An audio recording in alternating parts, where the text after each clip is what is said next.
Hello children, welcome back to my channel. Today in this video I will explain you chapter 9 of unit 2 time for everything. It means that सभी चीज़ों के लिए time होता है. इस poem के through हम टाइम के इम्पोर्टेंस को समझेंगे. सो आपसे रिक्वेस्ट है कि इस वीडियो को लास्ट तक देखें. चलिए इस पोएम को स्टार्ट करते हैं. Time for everything. There's a time to run and a time to walk. Run मतलब होता है दौड़ना एंड वॉक मतलब होता है चलना. तो दौड़ने का एक समय होता है और वॉक करने का भी समय होता है. जनरली आपने देखा होगा कि मॉर्निंग के समय में लोग दौड़ने और चलने के लिए बाहर निकलते हैं, है ना. रोड पर आपने देखा होगा कि बहुत सारे लोग रनिंग कर रहे हैं, बहुत सारे लोग वॉकिंग कर रहे हैं. So there's a time to run and a time to walk.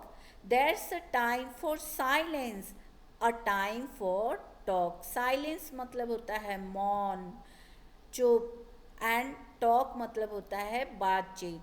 तो मौन रहने का भी टाइम होता है और बातचीत करने का भी टाइम होता है. जब आपकी टीचर क्लास में पढ़ाती हैं तो वो वक्त होता है, वो टाइम होता है चुपचाप उनकी लेक्चर को सुनने का.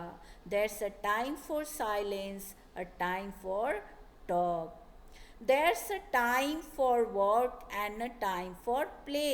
वर्क मतलब होता है काम एंड प्ले मतलब होता है खेलना. तो ये कह रहा है कि काम करने का भी समय होता है और खेलने का भी समय होता है. ऐसा नहीं कि हम दिन भर सिर्फ काम करते रहें और खेले नहीं. तो हमें समय पर काम करना चाहिए और समय पर ही खेलना चाहिए. Theirs a time for sleep at the close of the day. और जब डे फिनिश हो जाता है, दिन समाप्त हो जाता है, तो वो टाइम किस चीज़ के लिए होता है? स्लीप का मतलब सोने का टाइम होता है. There's a time for everything you do, for children and for grown ups too. Children मतलब होता है बच्चे और ग्रोन अप्स मतलब बड़े. ओके, तो यहाँ कर रहा है there's a time for everything you do. तुम जो भी काम करते हो, चाहे तुम जो भी काम करते हो सबका टाइम होता है.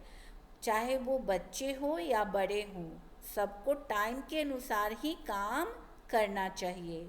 अ time to stand up and a time to seat. Stand up मतलब होता है खड़ा होना एंड सीट मतलब होता है बैठना. तो ये कह रहा है कि खड़े होने का टाइम होता है और बैठने का भी टाइम होता है.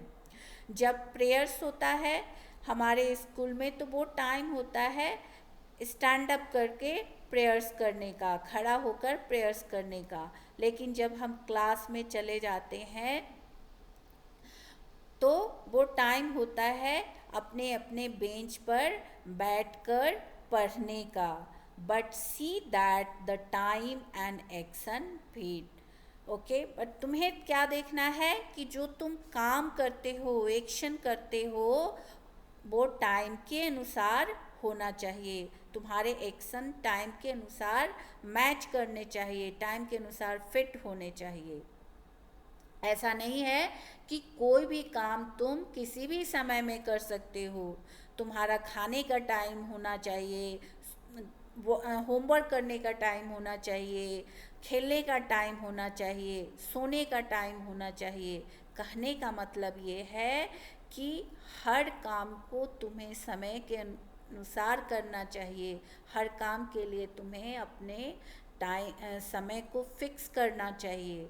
ऐसा नहीं है कि पढ़ाई के समय में खेल रहे हैं और सोने के समय में जाग रहे हैं. ऐसा नहीं होना चाहिए. हर काम हमें टाइम के अनुसार करना चाहिए. ये पोएम हमें यही बताता है. तो यहीं पर मैं इस पोएम को एंड करती हूँ और आपसे रिक्वेस्ट करती हूँ कि इस वीडियो को लाइक कीजिए, शेयर कीजिए और मेरे चैनल को सब्सक्राइब कीजिए. Thank you for watching and listening to me. Thank you very much.